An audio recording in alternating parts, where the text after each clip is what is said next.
Chapter number 28 है।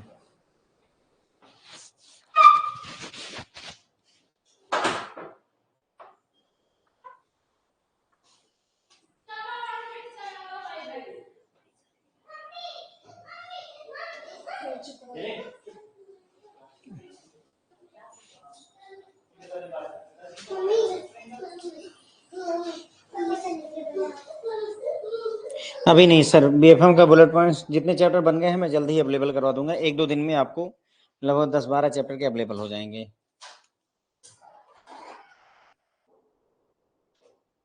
कल live class नहीं हो पाई थी सर, इसीलिए आज मैंने 2 लाइव क्लास करी है। एक इसके पहले एबीएम की करी थी, अभी बीएफएम पढ़ रहे हैं हम लोग।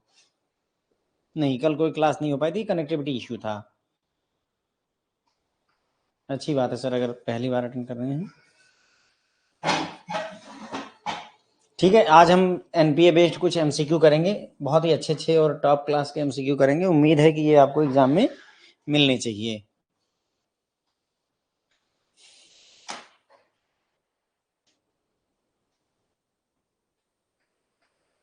कोई बात नहीं, रिकॉर्डेड सेशन मिलेगा। अगर आपने मिस कर दी है लाइव क्लास तो कोई इशू नहीं है, you will get the class. Okay, फटाफट क्वेश्चन के आंसर करेंगे। देखता हूँ सर, अगर हिम्मत बनेगी तो रोज 2-2 क्लास करेंगे, कोई दिक्कत नहीं है, अच्छा ही रहेगा। I will try my best. Okay, बीच में 1-2 दिन छुट्टी पर रहूंगा, इसलिए मैं सोच रहा हूँ कुछ कवर करके रखूँ, वरना प्रॉब्लम हो जाएगी। एवीएम की क्लास सर 6-8 घंटे में अवेलेबल हो जाएगी आपको। बुलेट पॉइंट्स में सर समरी होती है बेसिकली, हर चैप्टर में जरूरी से जरूरी क्या चीज पढ़नी होती है वो बुलेट पॉइंट्स होती है। नहीं, आपको बताना है कि कौन सा लोन एनपीए नहीं है। Which of the following loan is not an NPA, इनमें से कौन सा लोन एनपीए नहीं कहलाएगा।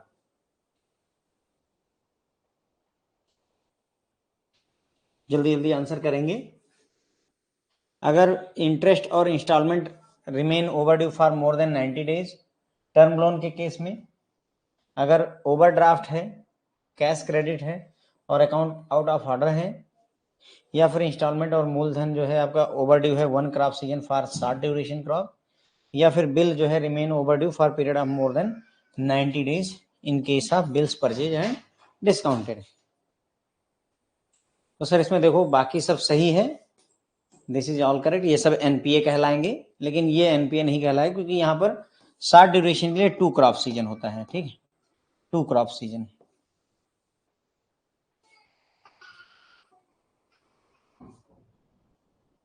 ठीक है, तो 2 क्रॉप सीजन होता तब एनपीए कहलाता, अदरवाइज ये नहीं होगा।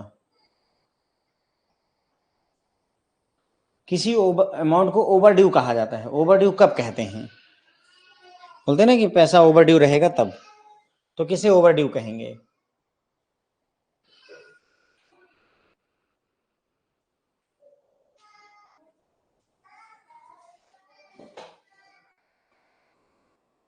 लॉन्ग ड्यूरेशन में सर एक ही क्रॉप सीजन के लिए होता है।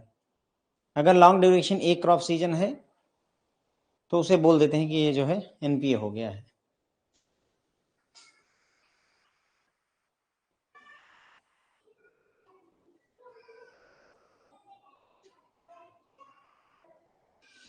ठीक है, any amount due to the bank under any credit facility is overdue if it is not paid on due date fixed by the bank.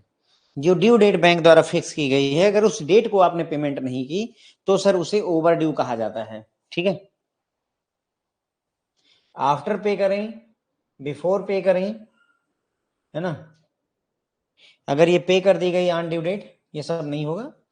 जो डेट फिक्स करी, मान लो 25 दिसंबर को बैंक ने कहा है कि आपको पैसा पे करना है, अगर आप 25 को पे नहीं करते तो उसे ओवरड्यू कह दिया जाता है, दैट इज ओवरड्यू।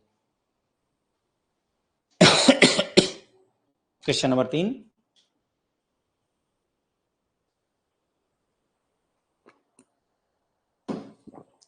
किस कमेटी ने रिकमेंड किया है कि बैंक को अडॉप्ट करना चाहिए uniform accounting practices regarding income recognition and bad debt provisioning?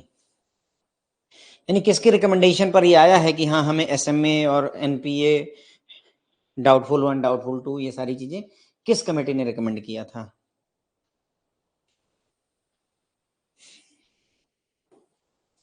Sir ये करी थी एम नरसिम्हन कमेटी ने किया था, ठीक है, नरसिम्हन कमेटी ने जो है रिकमेंडेशन दी थी।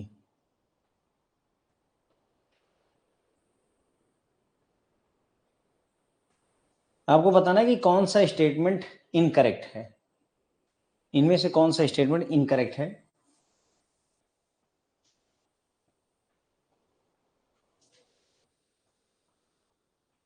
Internationally, income from NPA is not recognized on accrual basis.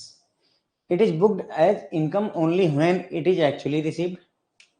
Bank should charge and take into income account any interest on NPA, interest on advance against term deposit, NSC, IBP, किसान विकास पत्र वगैरह may be taken into income account on the due date provided adequate margin facility available होनी चाहिए। Sir chapter number 28 discuss कर रहे हैं हम, NPA वाला चैप्टर। गवर्नमेंट गारंटीड एडवांसेस अगर एनपीए हो जाता है तो advance interest should not be taken into income account unless कि वो रियलाइज हो गया हो। तो आपको बताना है कि इनमें से कौन सा गलत है। देखो ये तीनों सही हैं सर, ये गलत है। मतलब ये होता है कि अगर कोई अकाउंट एनपीए हो गया हो, कोई अकाउंट अगर एनपीए हो जाए तो हम उसमें इंटरेस्ट ही नहीं लगाते हैं, इंटरेस्ट नहीं लगाएंगे और ना ही इंटरेस्ट को अपना इनकम मानेंगे, ये बेसिकली है। तो बैंक शुड नॉट, यहाँ पर क्या होना चाहिए, bank should not charge and take into income account any interest on the NPA. NPA पर कोई भी इंटरेस्ट अगर बनता है तो ना तो उसको इंटरेस्ट चार्ज करना चाहिए उस अकाउंट पर और ना ही उसको अपनी इनकम मानी चाहिए, इनकम अकाउंट में ले जाना चाहिए। एक बार अकाउंट एनपीए हो गया तो इनकम जनरेट होनी बंद हो गई, तो ये स्टेटमेंट गलत है। ये इस चैप्टर का क्वेश्चन नहीं है, लेकिन चूंकि डिस्कस हो रहा है तो अच्छा रहेगा, ये क्वेश्चन पूछा जा चुका है। किस कमेटी ने रिकमेंड किया था फैक्टरिंग सर्विसेज के लिए? हमारे देश में फैक्टरिंग सर्विसेज प्रोवाइड है, फैक्टरिंग फॉरफिटिंग, चैप्टर नंबर 5 आपका, chapter number 5 BFM facilities for importer and exporter, उसमें इन्होंने पूछा हुआ था कि फैक्टरिंग सर्विसेज किस कमेटी के रिकमेंडेशन पर पूछा गया है, आया है हमारे देश में। तो चूंकि मैंने बनाया था तो मैंने कहा एक क्वेश्चन ये भी रख देते हैं, पूछा हुआ क्वेश्चन है, ठीक है। हाँ बिल्कुल ध्यान रख करके जाएं, ये कल्याण सुंदरम कमेटी की वजह से हुआ है। एम नरसिम्हन की कमेटी की वजह से हमने देखा ही था अभी कि जो हमारा ये प्रोविजनिंग वगैरह होता है एसेट क्लासिफिकेशन, वो नरसिम्हन कमेटी की वजह से होता है, ठीक है। तो 5वें का आंसर हो जाएगा A, Kalyan Sundaram committee. Sir question number 6 है, एसएमए 2 किसे कहेंगे? एक अकाउंट को एसएमए 2, स्पेशल मेंशन अकाउंट 2 कब कहते हैं? खूब डिटेल में डिस्कस करके आपको पढ़ाया और समझाया है, यहाँ इसमें कंफ्यूजन नहीं होनी चाहिए, ओके। एसएमए 2 अभी भी गलत कर रहे हैं, हद हो गई है सर, गलत बात है, इसमें गलती मत करिए सर, पूछा जाता है ये क्वेश्चन। एसएमए 0 होता है, एसएमए 1 होता है, देयर इज एसएमए 2, ठीक है। उसके बाद एनपीए हो जाता है। तो एसएमए 0 होता है सर आपका 1 से लेकर 30 दिन तक, एसएमए 1 होता है 31 से 60, एसएमए 2 होता है 61 से 90, 61 से 90 डेज, ये आपका एसएमए 2 है। अब जो लोग ये आंसर कर रहे हैं भाई गलत कर रहे हो यार, ये मत करिए, एसएमए 1 का है ये, सी आंसर होगा सर आपका 61 से 90 डेज, ओके। ये सर स्पेशल मेंशन अकाउंट 0 है, स्पेशल मेंशन अकाउंट 1 है, स्पेशल मेंशन अकाउंट 2 है, nothing like that is there. Question number 7, SMA 0 किस अकाउंट को कहते हैं? देखो क्वेश्चन आसान है लेकिन लैंग्वेज का थोड़ा सा फर्क है। अमित सर दिल ना तोड़ा करिए सर, जो है ऐसे क्वेश्चन बिल्कुल पूछते हैं सर, विश्वास मानिए पूछते हैं सर, जब आप एग्जाम में बैठेंगे तो देखेंगे कि हाँ ऐसा आता है। सर सब कठिन रहेगा तो पास नहीं हो पाइएगा।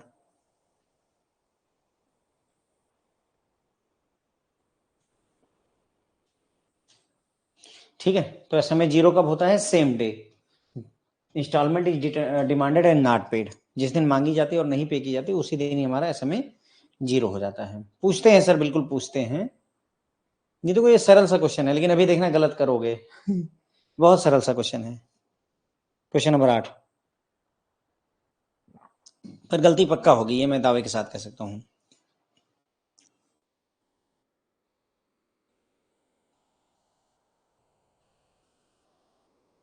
और जैसा मैंने कहा अमित सर आपने गलती करी,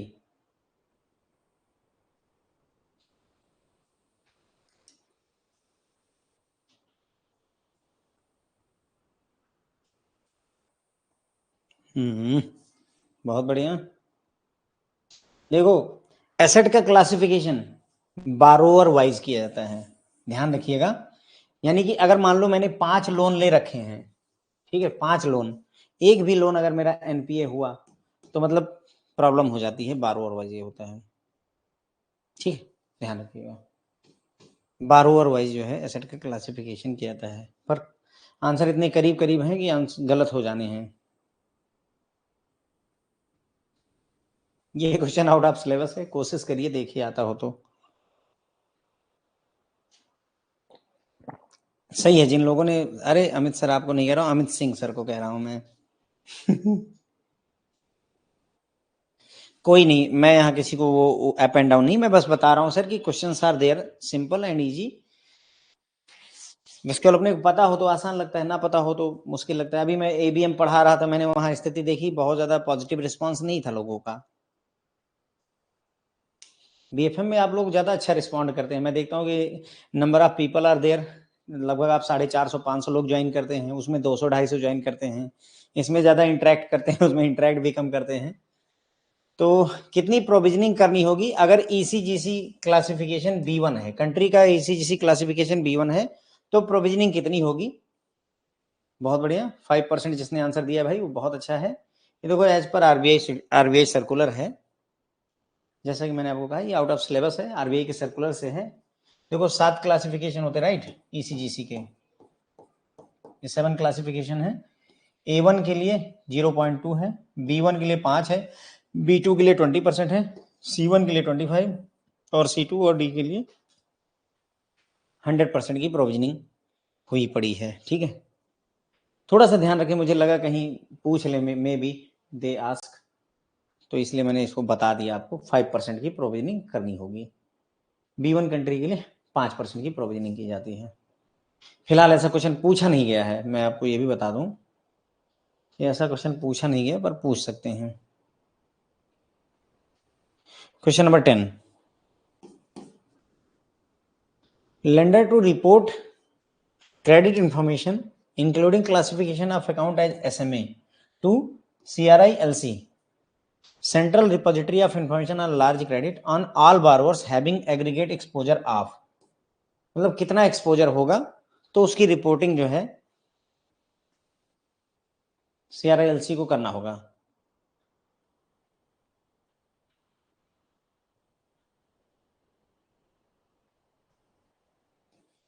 $50 मिलियन या सर 50 मिलियन रुपए को 5 करोड़ रुपए भी कहा जाता है, तो ध्यान रखें, चाहे 5 करोड़ कह दे चाहे 50 मिलियन कह दे, एंड एबव दोनों याद करके बैठें। ये क्वेश्चन इंपॉर्टेंट है अपने आप में। तो अगर 5 करोड़ या उससे ज्यादा का लोन ले रखा है तो उसकी जानकारी बैंक को CRILC को जरूर से जरूर देनी पड़ेगी। CRILC का फुल फॉर्म है central repository of information on large credit, ठीक है। वही 50 मिलियन इक्वल टू 5 करोड़ होता है, मैंने लिख दिया है इन केस अगर मिस कर जाए। प्रोविजनिंग कवरेज रेशियो का फार्मूला,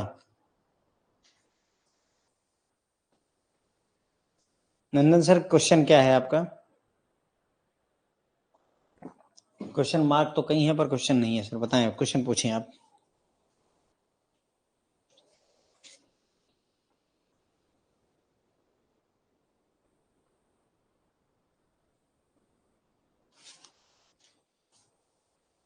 क्या है?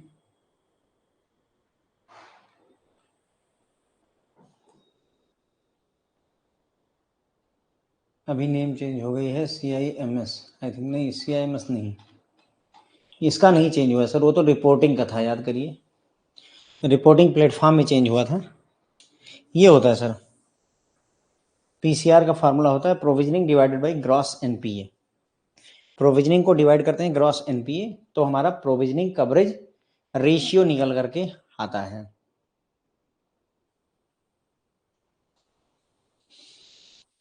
क्वेश्चन नंबर 12, टेलीग्राम के लिए सर वही CAIIB विथ अशोक सर्च करिए, जो चैनल का नाम है वही सर्च करिए, आपको मिल जाएगा, सर्च ज्वाइन कर लीजिएगा। In case of cash credit loan overdraft loan या वर्किंग कैपिटल लोन, यानी ऐसा लोन जिसमें रिवॉल्विंग क्रेडिट फैसिलिटी, रिवॉल्विंग मतलब बार बार पैसा निकाल और डाल सकते हैं, बार बार आप पैसे को निकाल और डाल सकते हैं। नंदन सर आप अपना क्वेश्चन क्या है? एबीएम का क्लास टाइम सर, एबीएम मैंने आज 8 से 9 पढ़ाया था sir, 8 to 9। The account is treated as SMA 0, तो उसे ओवरड्यू कब कहेंगे? मतलब SMA 0 कब माना जाएगा अगर ये ओवरड्यू है, कितने दिन के लिए? बात समझ में आई? क्या क्वेश्चन है? क्वेश्चन ये है कि ऐसा लोन जिसमें रिवॉल्विंग क्रेडिट फैसिलिटी है। रिवॉल्विंग मतलब कि जैसे देखो टर्म लोन है, मान लो हमने 10 लाख रुपए का कार लोन करवाया, तो होगा क्या, मान लो 25,000 रुपए महीने की किस्त जो है EMI बंधी है, तो हर महीने 25,000 रुपए उसमें मैं डालता जाऊंगा, धीरे धीरे करके 8 साल 7 साल 6 साल में खत्म हो जाएगा। ये टर्म लोन हो गया, 6 साल के लिए है। और ये जो हमारा कैश क्रेडिट या ओवरड्राफ्ट, आपने अपने बैंक में OD करवा रखी होगी, मान लो बैंक ने आपको 6 लाख की OD दे रखी है, ओवरड्राफ्ट 6 लाख रुपए का दे रखा है, तो आप क्या करते हो, सैलरी आई तो उसी में चली गई, 80,000 रुपए चली गई, अगली बार जरूरत पड़ी 20,000, फिर निकाल लिया, फिर डाला, घूम टहल के पैसे उसी में घूमते रहते हैं सर, तो उससे हम बोलते हैं रिवॉल्विंग क्रेडिट। तो ऐसे लोन में SMA 0 का कॉन्सेप्ट होता ही नहीं है। ऐसे ध्यान रखेंगे मेरी बात को, ऐसे लोन में SMA 0 का कॉन्सेप्ट नहीं होता। तो होता क्या है सर, इसमें सीधे SMA 1 और SMA 2 ही बनाया जाता है। SMA 1 की भी गाइडलाइन वही सेम गाइडलाइन, 31 से 60 डेज और 61 से 90 डेज का होता है।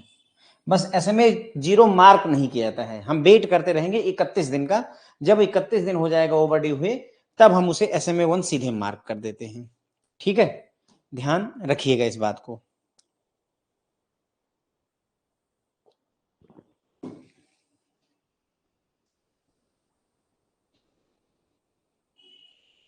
As per the insolvency and bankruptcy code, ये आपके चैप्टर नंबर 28 में है। Okay, insolvency and bankruptcy code के हिसाब से 3 class of persons can trigger corporate insolvency resolution process. CIRP को इन्वोक करने का, यानी कि कारपोरेट इंसॉल्वेंसी रेजोल्यूशन प्रोसेस को शुरू करने का, इनिशिएट करने का, ट्रिगर करने का अधिकार 3 लोगों के पास होता है। वो 3 लोग इसमें दिए हैं, एक ऐसा है जो उसमें से नहीं है। तो इनमें से कौन सा है जो CIRP को इनिशिएट नहीं कर सकता? Corporate debtor, operational creditor, corporate creditor, financial creditor. तो देखिए, कारपोरेट डेटर जिसने उधारी दी है वो कर सकता है, आपका ऑपरेशनल क्रेडिटर ये कर सकता है, फाइनेंशियल क्रेडिटर ये कर सकता है, कारपोरेट क्रेडिटर नहीं करता, कारपोरेट क्रेडिटर नहीं करता।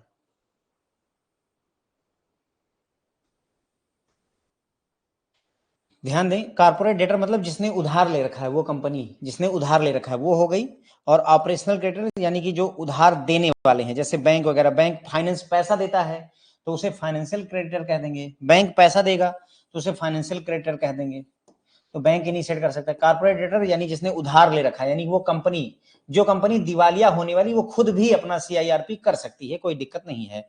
ऑपरेशनल क्रेडिटर ऐसे लोग जिन्होंने बैंक मतलब कंपनी को उधार तो दे रखा है, लेकिन पैसे ना दे करके सामान वगैरह दे रखा है। जैसे एक कंपनी ने दूसरी कंपनी को, आप मान लो एक कार की एजेंसी खोलते हो, तो पता चला कि 20 कार खरीदी और 15 कार कंपनी ने खुद ही दे दी कि ले जाओ, जब बेचना तो हमें पैसे दे देना।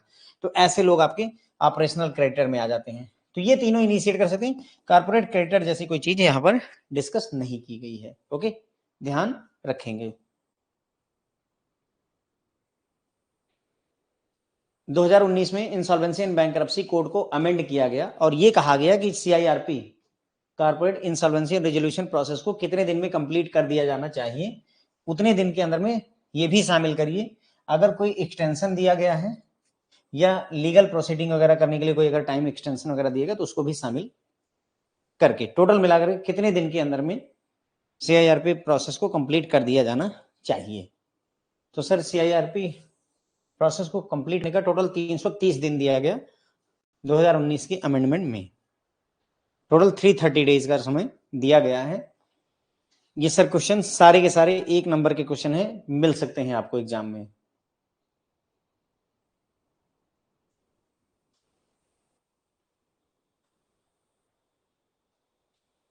Under insolvency and bankruptcy code the educating authority for individuals and firm is and for corporate it would be. मतलब कहने का ये हुआ, जैसे सोचो कि अगर डीआरटी के फैसले से खुश नहीं हो तो कहाँ जाते हो, डीआरएटी। उसी तरीके से अगर मान लो तुम आईबीसी में अगर फैसले से खुश नहीं हो तो किसके पास जाओगे, अगर कोई इंडिविजुअल या फर्म है तो कहाँ जाएगी, अगर कोई कारपोरेट है तो वो कहाँ जाएगा, फैसले से अगर आप खुश नहीं हैं। नहीं नहीं सर, थका नहीं हूँ, पढ़ा रहा हूँ। थोड़ा बहुत इफेक्ट रहेगा ही सर, अब 2 घंटे लगातार बोलना भी लगातार पड़ता है सर, ऐसा नहीं कि हल्के में छोड़ के जा सकते हैं। ठीक है, तो देखो अगर इंडिविजुअल है और फर्म है तो डीआरटी के पास अप्लाई कर सकता है, और अगर कारपोरेट है तो NCLT national company law tribunal के पास अप्लाई कर सकता है। ठीक है, ध्यान रखिएगा। अगर आईबीसी इसके फैसले से खुश नहीं हो तो कहाँ जाओगे, तो कोई व्यक्ति है, कोई फर्म है तो डेट रिकवरी ट्राइब्यूनल के पास जाएंगे, और अगर कोई कंपनी है, कारपोरेट है, तो एनसीएलटी के पास जाएंगे, नेशनल कंपनी लॉ ट्राइब्यूनल के पास जाएंगे। ठीक है, ये सर बताया मैंने कि सीआईआरपी की जो प्रक्रिया यहाँ देखी, corporate insolvency and resolution process की प्रक्रिया कितने दिन में खत्म हो जानी चाहिए, तो टोटल 330 दिन का 330 डेज का समय दिया जाता है आईबीसी की प्रक्रिया को खत्म होने का। यानी आईबीसी शुरू हुई, कंपनी को बेच बाच के पूरा पैसा बांट देने में 330 दिन का समय दिया जाता है, ये है। ठीक है, फिर है क्वेश्चन नंबर 16। आईबीसी में अगर उधार लेने वाला व्यक्ति कुछ फ्रॉड करता है या प्रॉपर्टी अपनी छिपाता है, बताता नहीं सारी चीजें, तो उसको जेल की जा सकती है कितने दिन की।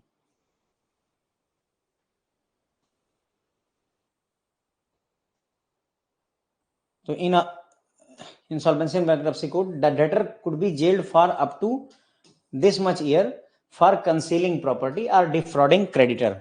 जिसने उधार दिया उसके साथ धोखा कर रहे हो, अपनी प्रॉपर्टी नहीं दिखा रहे हो, छिपा रहे हो, तो तुम्हें जेल कर दी जाएगी। कितने साल की, तो सर ये अप टू 5 ईयर्स की जेल होती है। कितने की होती है सर, अप टू 5 ईयर्स की जेल आपको की जा सकती है।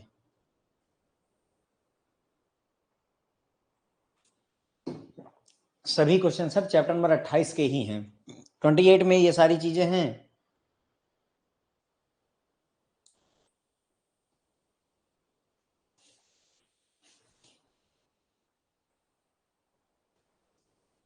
अगर ज्यादा समय ना बचा हो तो बुलेट पॉइंट्स रेफर किए जा सकते हैं, नहीं तो फिर बीएफएम सर 9 से 10 पढ़ा रहे हैं, 9 to 10 बीएफएम।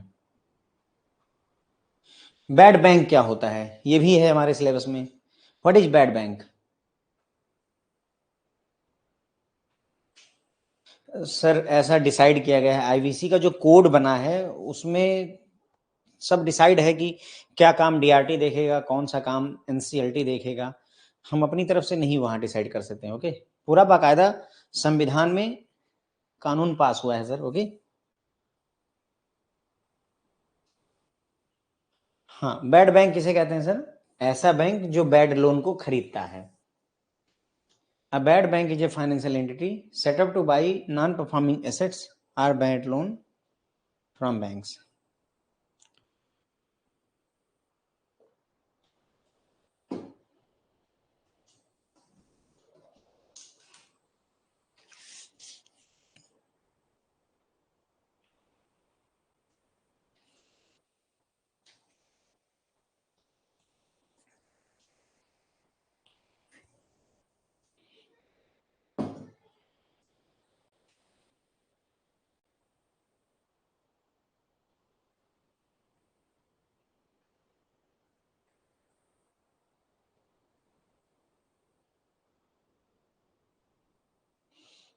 वीरेंद्र सर ऐसा तो नहीं होना चाहिए। प्राप्ति में अगला क्वेश्चन उसी पर ही है, ये name of the bad bank वो मैं बताता हूँ। ठीक है, फिलहाल ये हो गया अपना बैड बैंक मतलब नॉन परफॉर्मिंग एसेट को खरीदने वाला। ये रहा 18 नंबर क्वेश्चन। आपको बताना इनमें से कौन सा स्टेटमेंट इनकरेक्ट है। पहला, जो बैड बैंक को नाम दे दिया गया है वो NARCL दिया गया है, national asset reconstruction company limited. एक और एंटिटी बनाई गई है IDRCL, India debt resolution company limited, जिसको सेट किया गया है ताकि वो स्ट्रेस एसेट को सेल कर सके। NARCL पहले परचेज करता है बैड लोन को बैंक से, 15% बैंक को पे कर देता है कैश में, जो भी प्राइस सेट हो उसका 15% कैश में देगा, और बाकी का 85 जो है वो सिक्योरिटी रिसिट दे देता है बैंकों को। और फिर बाद में NARCL जो आपका ये है national asset reconstruction company limited जो सेट की गई है, वो ट्रस्ट एक्ट के तहत इनकॉर्पोरेट हुई है। तो ट्रस्ट एक्ट के तहत नहीं हुई है, बल्कि ये कंपनीज एक्ट के तहत हुई है। किस एक्ट के तहत? Companies act 2016। ठीक है, तो इसको कंपनीज एक्ट के तहत, बाकी सारी डिटेल्स सही हैं, ध्यान करके जाएं। एग्जाम में इनमें से कोई भी लाइन पूछी जा सकती है, पर्टिकुलरली ये जरूर ध्यान रख करके जाइए। Okay, 15% and 85%। तो ट्रस्ट एक्ट की जगह पर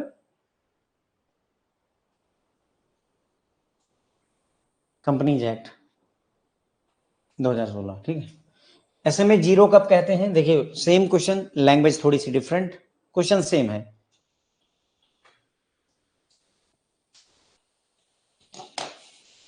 ठीक है, मैं टेलीग्राम पे ये वाली PDF शेयर कर दे रहा हूँ, कोई इश्यू नहीं है।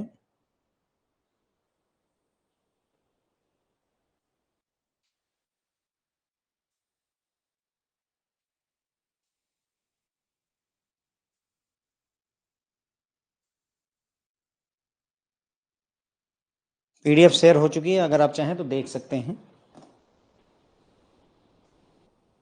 तो देखिए सिर्फ लैंग्वेज का खेल है। Principal and interest payment not overdue for more than 30 days, है ना, 30 दिन से ज्यादा का ओवरड्यू नहीं होना चाहिए। सो SMA 0 कहलाएगा।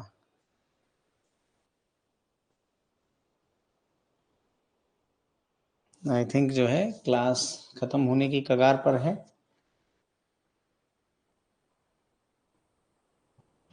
PCR पर एक गाइडलाइन है।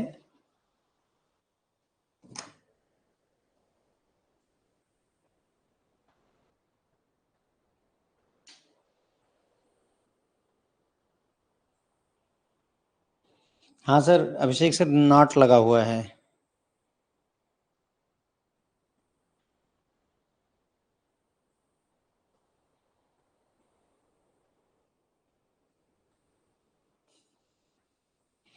ABM वाली भी लाइव क्लास मैंने शेयर कर दी है, अगर आप चाहें तो टेलीग्राम पर देख सकते हैं।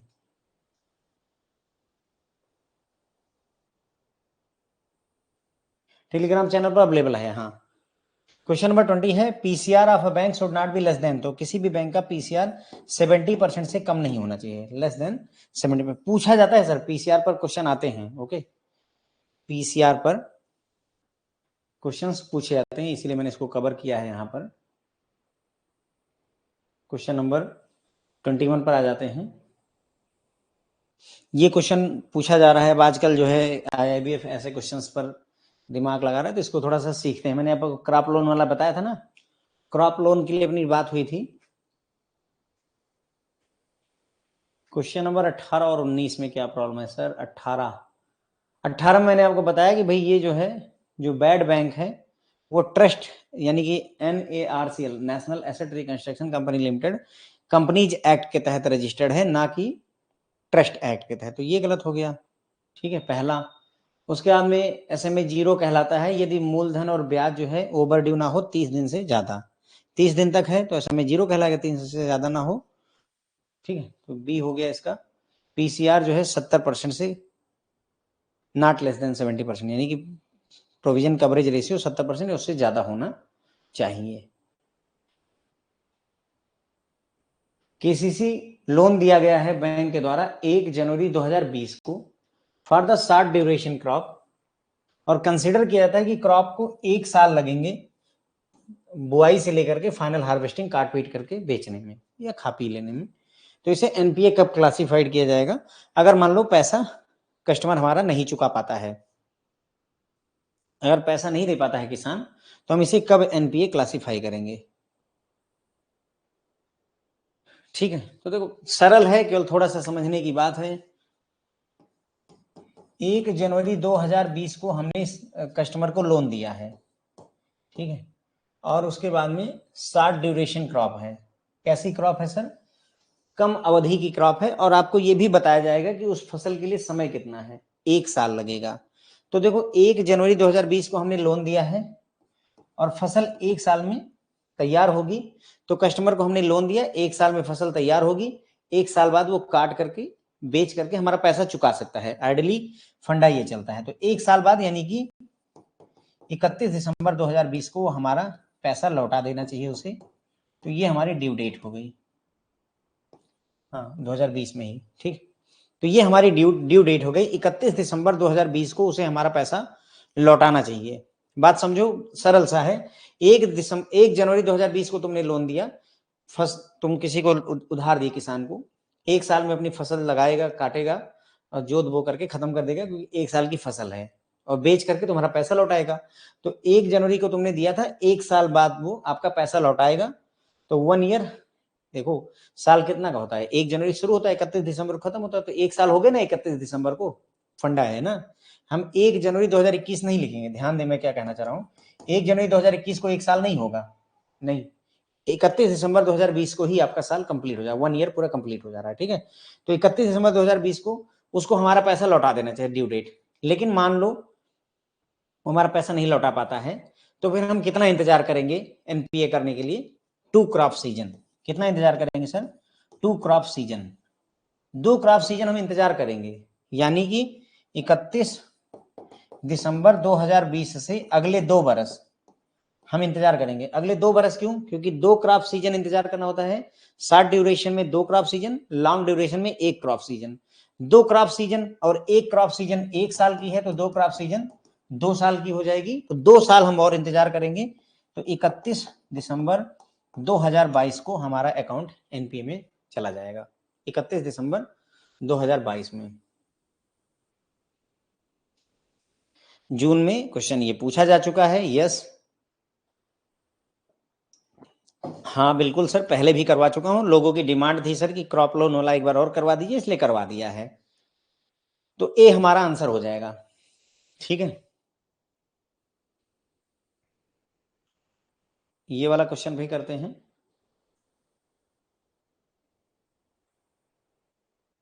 क्वेश्चन है, केसीसी लोन दिया गया 10 अप्रैल 2020 को for a long duration crop. अब ये लॉन्ग ड्यूरेशन की क्रॉप है, तो हमें पता है एक क्रॉप सीजन में एनपीए होगा। And consider that crop will take 4 years from sowing to final harvesting, यानी कि बुआई से लेकर के कटाई तक में 4 बरस लेगी क्रॉप अगर, तो एनपीए कब माना जाएगा? ये सवाल है। अगर नहीं, कोई बात नहीं है, अगर नहीं समझ में तो इस बार समझ में आएगा सर, समझिए 3-4 क्वेश्चन है। Long duration, what about long duration is here. Long duration का क्वेश्चन मैं आपके सामने करवा रहा हूं सर।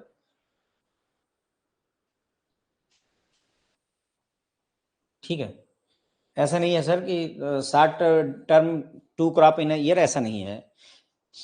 60 जो है आपकी 60 ड्यूरेशन क्रॉप उन्हें कहते हैं जो 1 साल से कम में प्रिपेयर हो जाती है, 1 साल में तैयार हो जाती है। 1 साल से अधिक का समय लगता है तो उसे लॉन्ग ड्यूरेशन क्रॉप कहते हैं, यही परिभाषा है, डेफिनेशन है। ओके, तो देखो हमारा लोन कितनी तारीख को हुआ? 10 अप्रैल 2020 को, और ये कहा गया कि 4 साल लगेंगे फसल को तैयार होने में। तो भाई आदमी हमसे लोन लेगा तो जब तक फसल पक नहीं जाएगी तब तक हमारा पैसा नहीं देगा वो। तो सर 4 साल तो यही ले लो। तो 9 अप्रैल 2020 को हमारी ड्यू डेट पड़ेगी।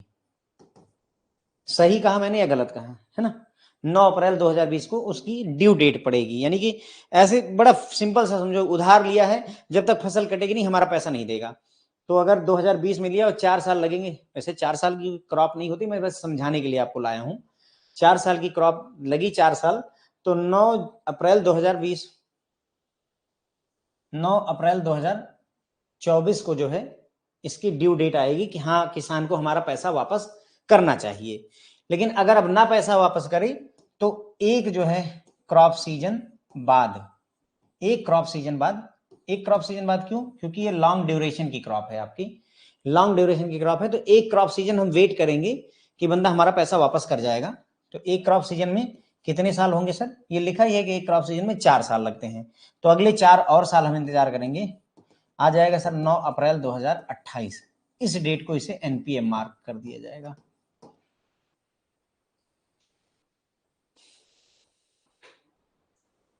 ठीक है, बात समझ में आई? तो हमारी ड्यू डेट होगी सर 9 अप्रैल 2024, और हमारी जो है 9 अप्रैल 2024 और एनपीए 9 अप्रैल 2028। एक क्रॉप सीजन का मामला रहेगा इसमें। एक और क्वेश्चन देखते हैं। अगर कुछ कमी रह गई होगी तो यहां पूरी हो जाएगी, घबराएं नहीं, ठीक है।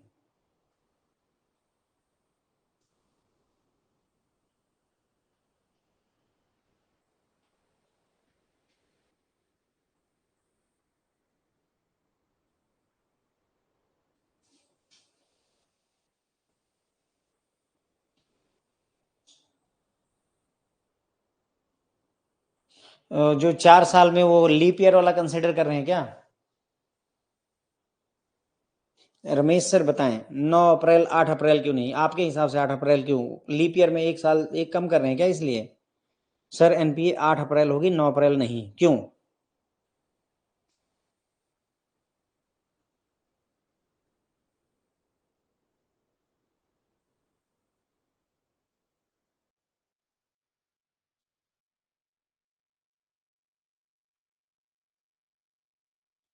जस्टिफिकेशन दीजिए, मैं भी कंसिडर कर लूं भाई, मेरी समझ के हिसाब से तो यही होना चाहिए, बट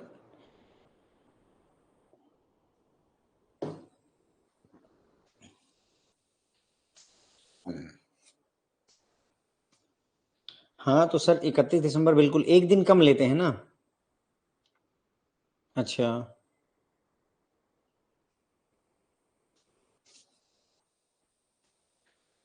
क्या है भाई, 10 अप्रैल को लोन दिया था ना हमने, 2 डेज बिफोर क्यों?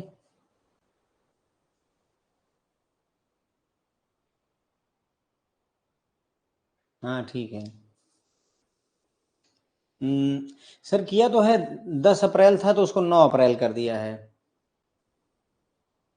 देखो समझने का फेरा, इसीलिए ये क्वेश्चन लिया था। 1 जनवरी 2020 अगर है और एक साल पूरा करना है तो 31 दिसंबर को साल हमारा खत्म हो जाता है। 1 जनवरी शुरू होता है, 31 दिसंबर खत्म हो जाता है, ठीक है। ध्यान दीजिए इस बात को, यानी कि 1 जनवरी 2020 से एक दिन पहले ही हमारा ईयर कवर हो जाता है एक तरीके से। अगर देखा जाए 1 जनवरी 2021 में अगला साल शुरू हो जाता है। तो इसी तरीके से अगर हमने लोन दिया है मान लो 10 अप्रैल 2020 को, तो एक साल कंप्लीट हो जाएगा एक दिन पहले, 9 अप्रैल 2024 को, मतलब 4 साल इसके पूरे हो जाएंगे। ओके ठीक है, चलो कोई नहीं, लड़ाई नहीं करते हैं, समझने का प्रयास करेंगे। एक लोन 10 दिसंबर 2020 को दिया गया है, 10 दिसंबर 2020 को दिया गया है, 60 ड्यूरेशन क्रॉप के लिए। 60 ड्यूरेशन क्रॉप का मतलब 2 सीजन, 2 सीजन बाद जो है ये हमारा एनपीए होगा। क्रॉप को 6 महीने लगते हैं कटने पकने और तैयार होने में। तो अगर 6 महीने लगते हैं तो भाई 10 दिसंबर को हमने लोन दिया था, 6 महीने बाद जो डेट आएगी, 6 महीने बाद जो डेट आएगी उस डेट पर इसकी ड्यू डेट होगी कि हाँ 6 महीने बाद वो हमको पैसा चुका देगा। क्यों? क्योंकि उसकी फसल पक चुकी होगी, वो हमें जो है बेच करके पैसा देगा। तो 6 महीने कितना होगा? 9 जून 2020, 9 जून 2020 को हमारा महीना कंप्लीट हो जाएगा, 6 महीने कंप्लीट हो जाएंगे। देखो ऐसे समझो, अगर 1 जनवरी 2020 को हमने लोन दिया होता और 6 महीने की बात होती, तो तुम बताओ 6 महीने कब कंप्लीट होते? 30 जून 2020 को कंप्लीट होते सर कि ना होते? 1 जनवरी को लोन दिया है और 6 महीने बाद 30 जून को 6 महीने पूरे होते हैं कि नहीं होते हैं? एक दिन कम है ना, मतलब हम ऐसे 6 महीने जोड़ें तो ये ना करिएगा कि 1 जुलाई 2020 आ जाए, नहीं। 1 जनवरी को अगर लोन दिया तो 6 महीने 30 जून को ही कवर हो जाते हैं। उसी तरीके से यहाँ पर 10 दिसंबर 2020 को अगर लोन दिया है तो 6 महीने आपके 9 जून 2020 को कंप्लीट हो जाएंगे, ठीक है। ज्यादा प्लीज जो है बहुत ज्यादा कंफ्यूजन मत पाल लीजिए, है ना, नंबर ऑफ डेज पे मत जाइए, सिंपल फंडा समझिए, अदरवाइज एग्जाम में गलत कर बैठिएगा, क्योंकि बहुत नियर बाई आंसर देते हैं, ठीक है। तो 10 दिसंबर, 6 महीने हो गए 9 जून 2020 को, इस डेट को इसे पैसे दे देने चाहिए। अगर नहीं देता है तो हम 2 क्रॉप सीजन वेट करेंगे, 2 क्रॉप सीजन, और एक क्रॉप सीजन 6 महीने की है तो 2 क्रॉप सीजन 1 ईयर की हो जाएगी। अब एक साल इंतजार करेंगे, ठीक है।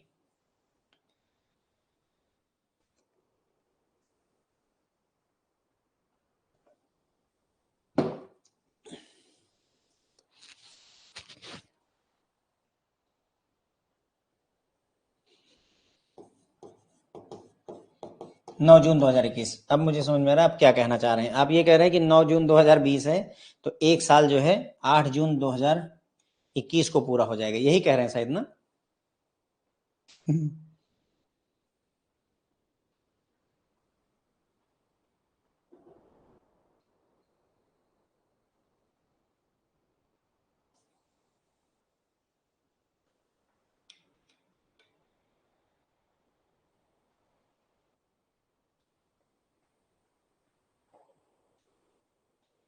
अच्छा हाँ ड्यू डेट, चलो कोई नहीं है तो 21 कर लीजिए सर, और ये 22 हो जाएगी, ठीक है।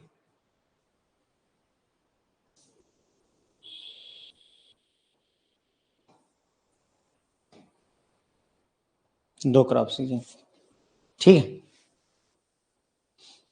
इसी को स्टिक करिएगा सर, गलत ना करिएगा। क्लास एंड है हमारी तरफ से, अगर आप चाहें तो डिनर वगैरह करिए।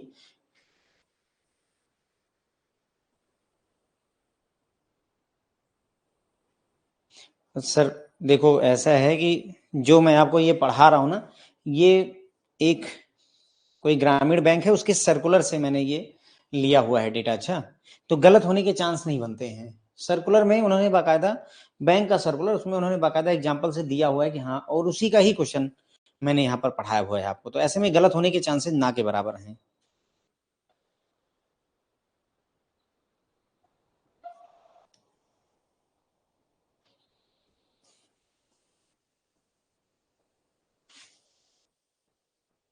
नहीं सर, हेसेट रिस्क जो है, देखो हेसेट रिस्क जो होता है वो आपका सेटलमेंट रिस्क है, ठीक है। सिस्टमिक रिस्क का मतलब होता है कि पूरा का पूरा सिस्टम फेल हो जाए, एक बैंक के बैठने से सारे बैंक बैठ जाएं, और रिपल इफेक्ट, एक बैंक का प्रभाव दूसरे बैंक के ऊपर आना होता है।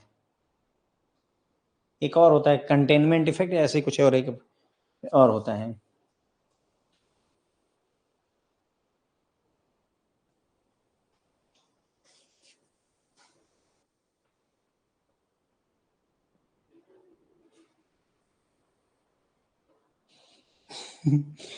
बहुत बढ़िया, ठीक है। सर का सवाल है कि अगर मान लो 29 जनवरी को हमारी जो है बर्थ डेट है, तो क्या 28 जनवरी को बर्थडे मना लेंगे अगले साल?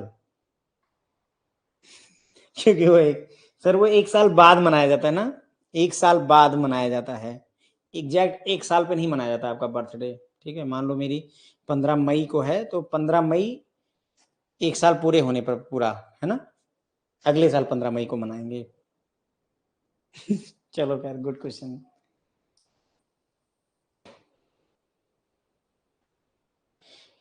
कंटेगन इफेक्ट, हाँ ये भी एक क्वेश्चन है। एनपीएस सर 9 जून 2022 को ही होगा, ना परेशान होइए, ठीक है, नहीं परेशान होना है, बस ये वाले में ध्यान रखिएगा, ड्यू डेट में एक दिन कम कर लीजिएगा, ड्यू डेट में इसमें से एक दिन कम करिएगा, और बाकी वही सेम डेट जो है यूज करिएगा। गलत नहीं होगा आपका आंसर, ये मेरा वादा है। जून 2024 वाली लाइव क्लास में भी मैंने बहुत सारे क्वेश्चंस करवाए हैं, 2-3 क्वेश्चन करवाए हैं, इसमें भी 2-3-4 क्वेश्चन आपको करवा दिए हैं, ठीक है।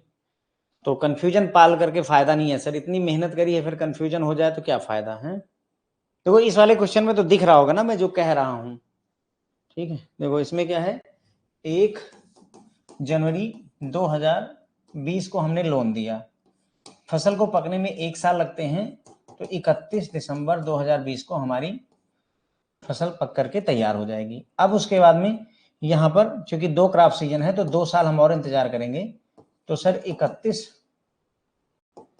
दिसंबर 2022 को हमारा 2 साल पूरा हो जाएगा, ठीक है। तो यही होगी सर हमारी due date this and NPA date this, ठीक है। याद रखिएगा बस ये वाली बात जो मैंने आपको समझाई है, क्योंकि देखो साल हमारा 31 दिसंबर को पूरा हो जाता है। ऐसा नहीं है सर कि मैं लिमिटेड पर्सन को आंसर कर रहा हूँ, जिनके ऑप्शन दिख जाते हैं सर उनको बता देता हूँ, जिनके मिस हो जाते हैं सॉरी है उनके लिए।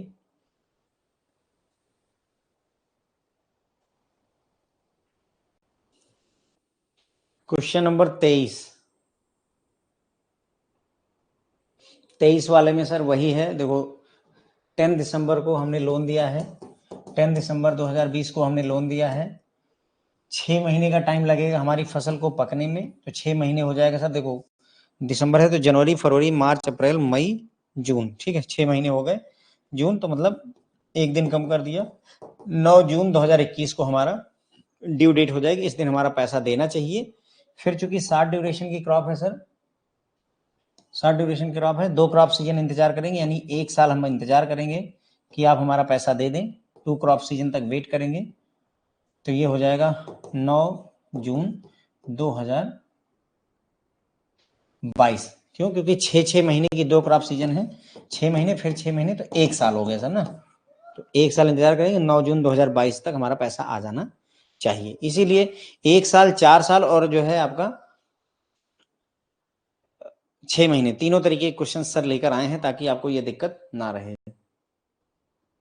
ध्यान रखिएगा एग्जाम में वहां 90 डेज वगैरह का भी ऑप्शन में ऐसे रखते हैं कि 90 डेज भी शामिल करते हैं। अच्छा, मतलब मेरा कहने का ये है कि जैसे देखो अपना आंसर क्या बन रहा है कि एनपीए 9 जून 2022 को हो रहा है, तो इसमें 90 दिन और 3 महीने और जोड़ते हैं, 9/9/2022 का भी आंसर देते हैं, 9/9/2022। तो आपको लगेगा 90 डेज भी लेना, नहीं, ध्यान रखिएगा 90 डेज टर्म लोन के केस में उन सब में होता है, फसल वाले में यही कॉन्सेप्ट चलता है, लोन दिया, जब तक फसल पक ना जाए तब तक आपका ड्यू डेट नहीं आएगी। अगर 1 साल में पकती है तो 1 साल बाद ड्यू डेट पड़ेगी, और उसके बाद में फिर अगर शॉर्ट ड्यूरेशन है तो 2 क्रॉप सीजन यानी 2 साल इंतजार करिए, और अगर लॉन्ग ड्यूरेशन है तो 1 क्रॉप सीजन यानी 1 साल, जो भी बनता हो उस हिसाब से इंतजार करके काम कर लेंगे।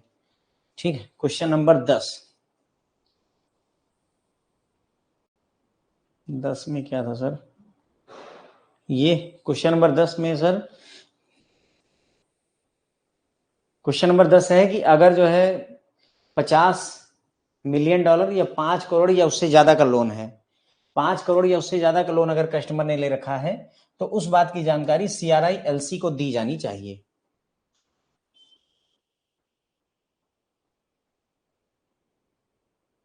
हाँ बिल्कुल रंजीत सर। ठीक है, तो 5 करोड़ या उससे ज्यादा का लोन अगर किसी कस्टमर ने लिया है, एक ऐसा क्वेश्चन और भी पूछते हैं, नॉन कोऑपरेटिव बारोवर के लिए क्या लिमिट होती है? किसी कस्टमर को नॉन कोऑपरेटिव बारोवर कब कहेंगे? अगर उसने लोन कितना ले रखा हो।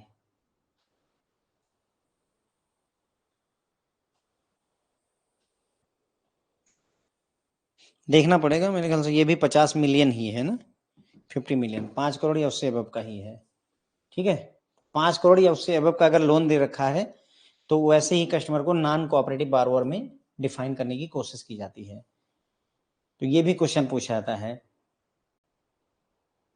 हाँ, 50 मिलियन रुपीज या फिर 5 करोड़ रुपए, तो उस कस्टमर को नॉन कोऑपरेटिव बारोवर में डिफाइन कर दिया जाता है। एबीएम में पूछा जाता है। रवि सर कोशिश पूरी रहेगी एबीएम की भी क्लास रोज लाने की। ठीक है सर, तो चलिए बस यहीं पर क्लास एंड करते हैं। होप है आपको समझ में आया होगा, कल फिर मिलेंगे। Thank you so much. Share कर दिया है मैंने ऑलरेडी, जो है पीडीएफ शेयर कर दी है।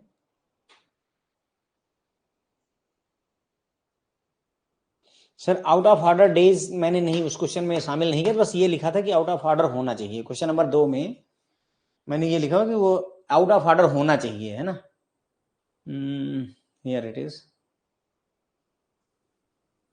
Account remain out of order in respect of an overdraft और CC. Overdraft out of order में है, अकाउंट आउट ऑफ ऑर्डर है तो उसे एनपीए बोलते हैं। आउट ऑफ ऑर्डर कल फिर इसी टाइम पे मिलेंगे। आउट ऑफ ऑर्डर किसे कहेंगे, कितने दिन की वो होती है सर, तो उसको मैंने यहाँ पर शामिल नहीं किया था। Okay, thank you so much.